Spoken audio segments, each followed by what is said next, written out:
सुखदेव जी महाराज जैसे ही प्रकट हुए चल दिए वन की ओर। यम प्रव्रजंत मनुपे तमपेत कृत्यम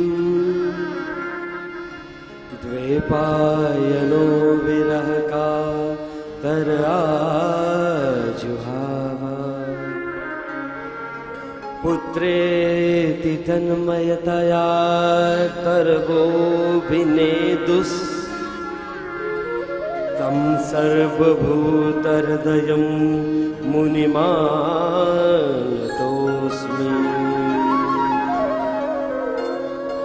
यम प्रव्रजंत अनुपेतम अपेत कृत्यम अनुपेतम, जिनका अभी यज्ञोपवीत संस्कार भी नहीं हुआ है, जिन्होंने अभी अभी जन्म लिया है, प्रव्रजंत परिव्राजक हो गए, निकल दिए वन की ओर सुखदेव। और द्वैपायनो विरह कातर आजुहावा, द्वैपायनो इत्युक्ता स्वयं व्यासः। व्यास जी को द्वैपायन भी कहते हैं। द्वैपायनो विरह कातर, विरह से कातर हुए, आतुर हुए। आजुहावा चिल्ला रहे हैं, पीछे पीछे जा रहे हैं अपने पुत्र के पीछे पीछे, बेटा रुको, बेटा रुको। सुखदेव जी आगे आगे चले जा रहे हैं, देख भी नहीं रहे हैं पीछे मुड़ करके। क्यों? क्योंकि गर्भ में गोविंद के दर्शन हो गए हैं, माया स्पर्श भी नहीं कर पा रही है। इसलिए सुखदेव के लिए कौन माता कौन पिता।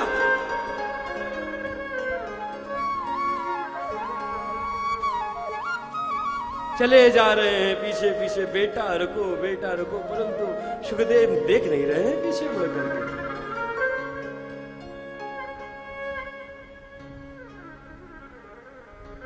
आगे आगे सुखदेव एक सरोवर के सामने से निकले। उस सरोवर में कुछ युवती स्त्रियां स्नान कर रही हैं। युवती स्त्रियां निर्वस्त्र होकर के स्नान कर रही हैं सरोवर में, और सामने से सुखदेव चले आ रहे हैं निर्वस्त्र। नंग धड़ंग 12 वर्षीय सुखदेव आ रहे हैं सामने से।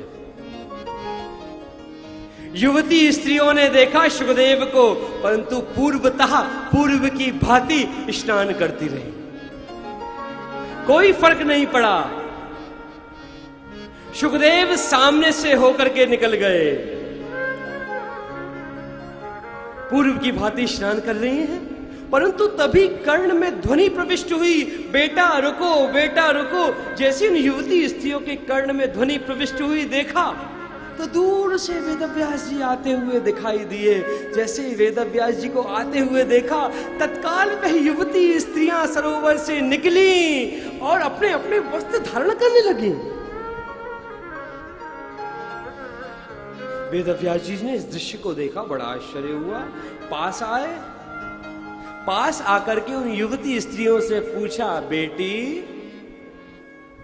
अभी अभी मेरा युवा पुत्र, मेरा युवान पुत्र तुम्हारे सामने से निकला, तुम भी युवती, मेरा पुत्र भी युवा,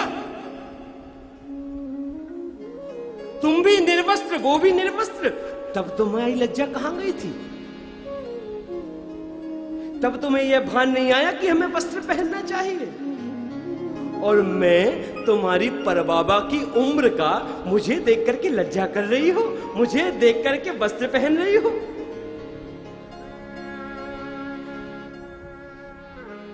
युवती स्त्रियां हंसने लगी। व्यास जी आप स्वयं प्रश्न करते हैं, आप स्वयं उत्तर देते हैं। व्यास जी बोले, मतलब? व्यास जी हम आपकी दृष्टि में स्त्रियां हैं, और वो भी कैसी युवती। आपकी दृष्टि में हम युवती स्त्रियां हैं, परंतु आप अपने पुत्र सुखदेव को पहचान नहीं पाए। वो परमहंस हैं, वो ब्रह्म में निष्ठ हैं, ब्रह्मनिष्ठ हैं। उनकी दृष्टि में कौन स्त्री कौन पुरुष, वो माया से परे हैं, परंतु आप माया से घिरे हैं। और इसलिए आपकी दृष्टि में हम स्त्रियां हैं, युवती स्त्रियां हैं, इसलिए हम सरोवर से निकले और वस्त्र पहना। व्यास जी को लज्जा आई, समझ गए मेरा पुत्र आएगा नहीं, माया से परे है ये, वापस आ गए। तो शौनकादि ऋषि कहते हैं ऐसे सुखदेव महाराज जो कि जन्म लेते ही वन में चले गए थे, वो कब आए वापस अपने पिता के आश्रम में, और कब उनके पिता श्री वेदव्यास जी ने उनको भागवत की शिक्षा ग्रहण कराई? कृपया बताइए। कस्मिन् युगे प्रवृत्ते स्थाने वा केन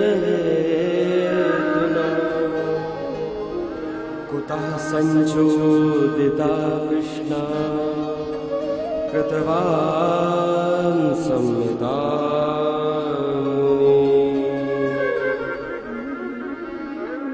कृपया बताइए।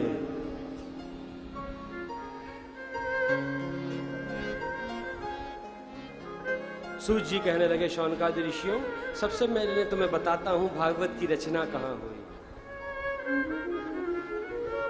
व्यास नदी के तट पर आज स्वयं वेदव्यास जी बैठे, ध्यान करने बैठे तो क्या देखा? कलयुग का दृश्य दिखा, कलयुग के जीव दिखे, खा रहे हैं, पी रहे हैं, मौज मस्ती में मग्न है, परंतु भगवान का स्मरण नहीं कर रहे हैं। जब इस भयंकर कलयुग के दृश्य को देखा, घबरा गए। इन जीवों के कल्याण के लिए क्या करूं? पहले एक वेद था, वेदव्यास जी ने उसको 4 भागों में विभक्त कर दिया। एक वेद के 4 विभाग हो गए, बन गए ऋग्वेद, यजुर्वेद, सामवेद, अथर्ववेद। अभी भी मन को तृप्ति नहीं हुई, क्या करूं? कलयुग के जीव वेद को समझ नहीं पाएंगे। महाभारत की रचना कर दी, 17 पुराणों की रचना कर दी, परंतु तब भी मन को शांति नहीं मिली। व्यथित हैं, क्या करूं इन जीवों के कल्याण के लिए?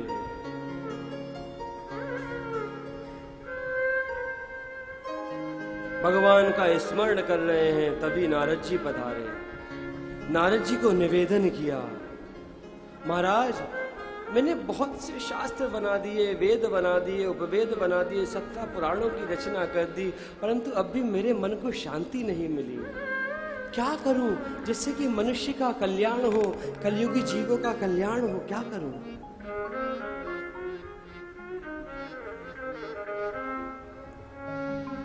नारद जी ने प्रेरणा करी, भागवत की रचना करो। चतुश्लोकी भागवत को प्रदान किया, और उसी चतुश्लोकी भागवत का विस्तार वेदव्यास जी ने किया।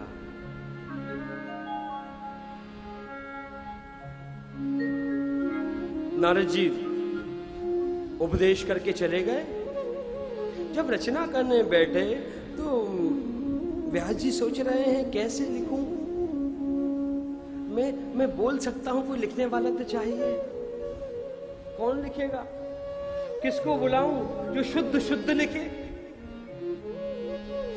मन में आया गणेश जी को बुलाता हूं। गणेश जी विवेक प्रदान करने वाले हैं, बुद्धि के देवता हैं, यदि वो लिखेंगे तो मेरा ग्रंथ में अशुद्धि नहीं होगी। गणेश जी का स्मरण किया, गणेश जी आए, निवेदन किया। वेदव्यास जी ने, प्रभु मैं चिंतन करके भागवत का व्याख्यान करूंगा, आप उन श्लोकों को लिपिबद्ध करिएगा। गणेश जी ने शर्त रख दी, निरंतर यदि आप बिना रुके कहते जाएंगे तो मैं लिखते जाऊंगा, और जहां आप रुके अपने राम चले। शर्त रख दी, यदि आप रुके तो अपने राम चले। शायद मान ली, वेदव्यास जी बोल रहे हैं, गणेश जी लिपिबद्ध कर रहे हैं। प्रातः काल से वेदव्यास जी ने बोलना प्रारंभ किया, पूरा रात्रि भर तक बोलते रहे। सुबह हो गई, सुबह नित्य क्रिया को जाना है वेदव्यास जी को, संध्या वंदन करनी है, क्या करें? मन में सोच रहे यदि मैं गया तो गणेश जी चले जाएंगे, क्या करूं?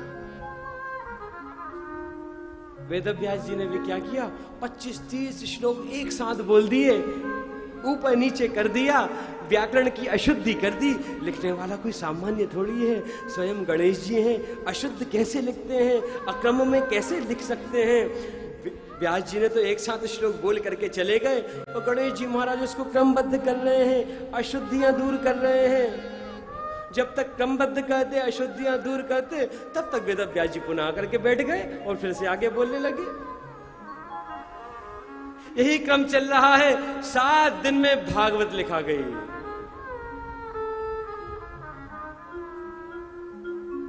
मन में सोचा किसको दूं इस भागवत को, किसको पढ़ाऊं? इदं भागवतं नाम पुराणं ब्रह्म संहितं भक्ति ज्ञान विरागाणां स्थापनाय प्रकाशितम्।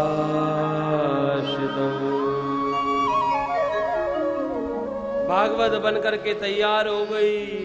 वेदव्यास जी सोच रहे हैं किसको पढ़ाऊं, किसको दूं, मेरे बाद भी भागवत की परंपरा चलनी चाहिए।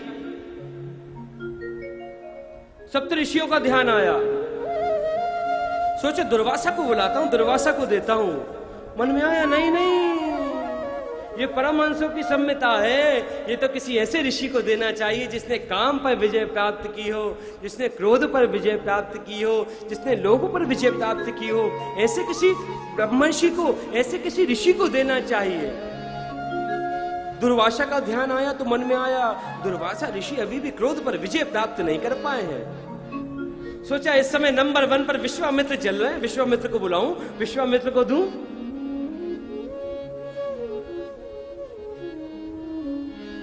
फिर ध्यान आया नहीं नहीं, एक मेनका आई और साधना भ्रष्ट कर गई, इसलिए उनको भी नहीं दे सकता। एक एक ऋषि का चिंतन कर रहे, किसी में काम, किसी में क्रोध, किसी में कुछ ना कुछ मिलता ही जा रहा है। किसको दूं, कैसे भागवत की परंपरा आगे बढ़ेगी? तब याद आया घर में छोरा बगल में ढिंढोरा।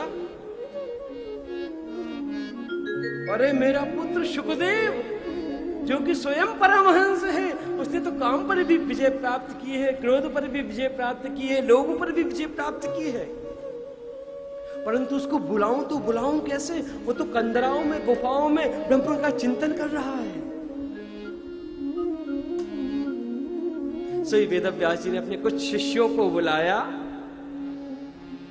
और भगवान के स्वरूप के कुछ श्लोकों को पढ़ा दिया और कहा जाओ शिष्यों, जहां पर मेरा पुत्र शुकदेव तपस्या कर रहा है, ब्रह्म का चिंतन कर रहा है, वहां इन श्लोकों को गुनगुनाना जोर से। वेदव्यास जी के शिष्य गए जहां पर शुकदेव तपस्या कर रहे थे, वहां पर जोर जोर से भागवत के इन श्लोकों को गुनगुना रहे हैं। अहो वकीयम स्तन काल कूटम जिघांसया पाययत प्रसादे। अहो वकीयम स्तन काल कूटम जिघांसया पाययत प्रसादे। अहो वकीयम स्तन काल कूटम जिघांसया पाययत प्रसादे।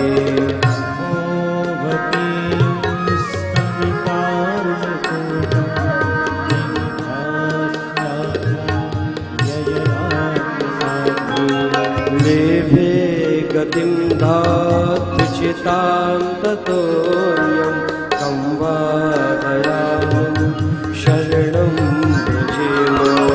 देवे गतिं धातुचितां दयामं शरणं व्रजेम। अहो वकीयं स्तनकालकूटं जिघांसया पाययत प्रसादे। अहो वकीयं स्तनकालकूटं जिघांसया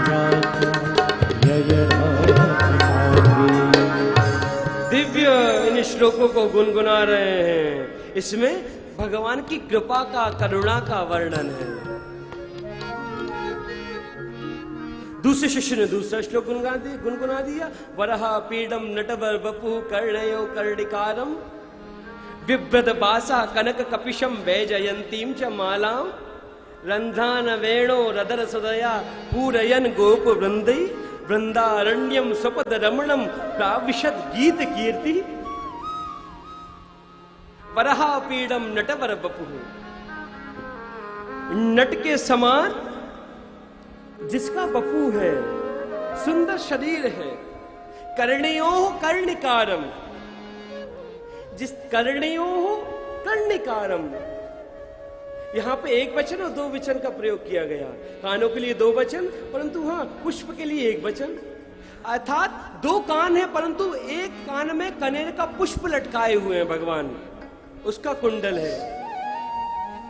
और हाँ, उस कनेर के पुष्प को कभी उछालते हैं तो इस कान में ले आते हैं, कभी इस कान में ले आते हैं। नटवर बपू कर्णयो कर्णिकारम विव्रत बासा कनक कपिशम, कनक अर्थात स्वर्ण के समान जिसकी कांति है और दिव्य मुस्कान है जिसकी, बड़ी सुंदर जिसकी मुस्कान है, जो उसकी मुस्कान को देख ले वो मोहित हो जाता है, ऐसा सुंदर स्वरूप है। इसलिए तो भक्त लोग गाते हैं क्या, तेरी मंद मंद मुस्कनिया पे, तेरी मंद मंद मुस्कनिया पे, तेरी मंद मंद मुस्कनिया पे बलिहार प्यारे जो, बलिहार प्यारे जो। तेरी मंद मंद मुस्कनिया पे, तेरी मंद मंद मुस्कनिया पे बलिहार प्यारे जो, बलिहार प्यारे जो।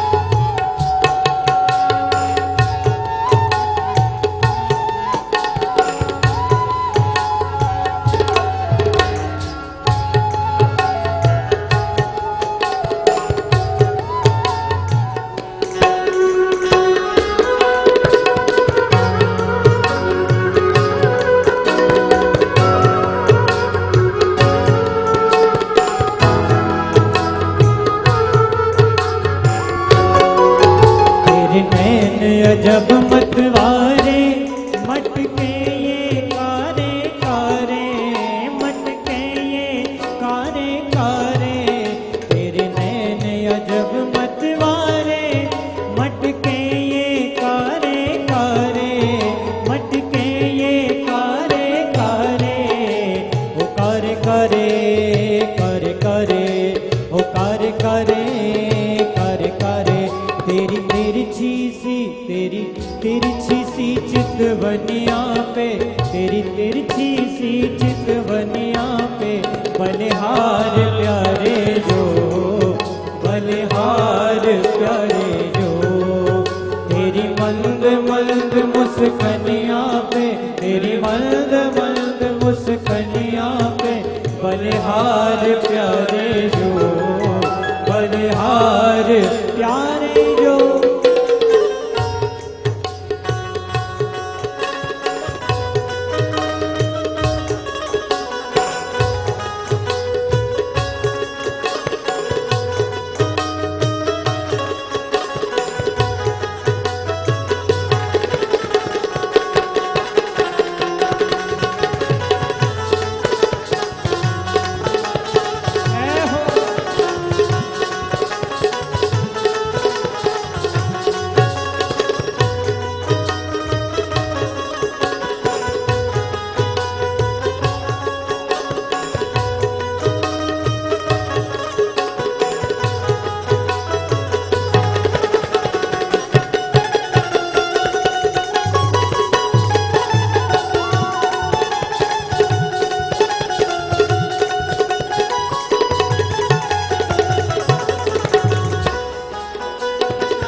तेरे बाल बड़े घुंघराले लटके ये काले काले लटके ये काले काले तेरे बाल बड़े घुंघराले लटके ये काले काले लटके ये काले काले काले काले काले काले ओ काले काले काले काले तेरी मोर मुकुट तेरी मोर मुकुट लटकनिया पे तेरी मोर मुकुट लटकनिया पे बड़े हार प्यारे जो बलिहार प्यारे जो तेरी मंद मंद मुस्कनिया पे तेरी मंद मंद मुस्कनिया पे बड़े हार प्यारे जो बड़े हार प्यारे जो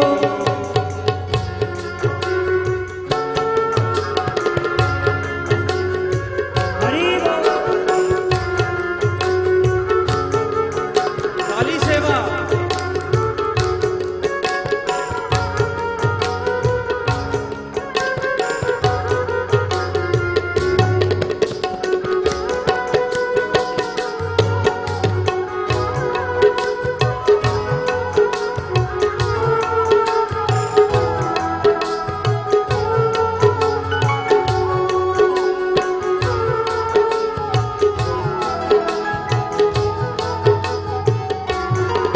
तेरी चाल अजब मतवारी लगती है प्यारी प्यारी लगती है प्यारी प्यारी हो तेरी चाल अजब मतवारी लगती बड़ी प्यारी प्यारी लगती बड़ी प्यारी प्यारी हो प्यारी प्यारी प्यारी प्यारी हो प्यारी प्यारी प्यारी प्यारी तेरी पायल